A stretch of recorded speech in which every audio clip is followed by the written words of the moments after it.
Better tech tips now. Our email addresses are vulnerable to hijackers and viruses, causing your account to send messages that you didn't even know you were sending. Yeah, Stan Prager from GoGeeks, also known as Dr. Doom, is that what you say? Sometimes. Yeah, sometimes. Well, here to tell us what we can do to protect our emails.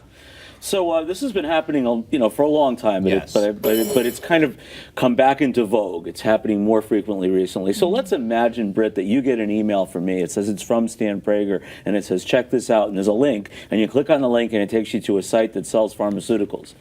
So there's two possibilities here. One is I've gotten the pharmaceutical business, Right. which is probably not correct. Yep. And the other one is that the email got hijacked, or the email's not from me. Okay. And just clicking on it. Right. Now, of course, You're in trouble. it could take you to a much worse thing than that. I mean, if you're lucky enough to just be taken to a website to sell something, but you could also be taken to somewhere where you get infected. And that's what I was getting to, and I think you were too alluding to this. If you click on the link, is that when you're getting a virus, or it's just a sales tool? They just want you to go to a website. It could be one or the other. Ah, okay. So probably the vast majority of these are simply sales. They're sending you to site to buy something, but they could be sending you somewhere to get infected. So if you have any doubt, don't click on the link. But if it comes from somebody you trust, especially if you're busy, you're not going to really look at it carefully. Yeah. You're more likely to click on it, right? So the first thing you want to check is, did it really come from me? So if it says Stan Prager, the email might be masked. And if you look at Right. the actual email address it came from, and sometimes you have to right click on it to do that, but sometimes it'll just show right up in the address bar. Well, I'm thinking on my phone, too. It'll just say your name. I have to Exactly. click on it to see your email. That's correct. Yeah, you're absolutely correct. I'm glad you brought that up. So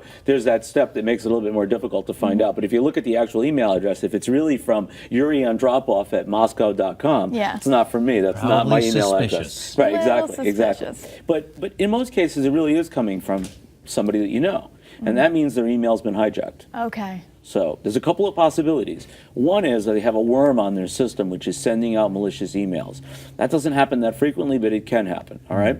The other possibility, which is far more prevalent, is their email got hijacked, okay? And if they look in their sent messages, they'll see these pharmaceutical messages that went to you from there. So if I went to... Does that mean, though, that their account has been hacked? Yes. Does whoever's sending these, that they have their password? That's correct. That's Oh, absolutely wow. correct. So usually it's a pretty easy solution. Yep. Change your password. Right. Okay. Usually that's the case. And then of course what you want to do is you want to send out like an email blast to all your contacts saying, I'm not really in the pharmaceutical business. My Yeah. email got hijacked. There are certain email accounts that get hijacked more frequently than others. Yahoo is one of them. Another one is AOL. It's mine. Yeah, it's Hotmail can get, so, we often tell people if it happens to you more than once, you may want to migrate yourself to a more secure email like a Sure. Gmail or something of that nature. Okay. Is Gmail more secure, or just Yes. hackers aren't going after Gmail? It's more secure because it usually requires some kind of two-step authentication to get in. It's easier to hijack a Yahoo or an AOL particularly.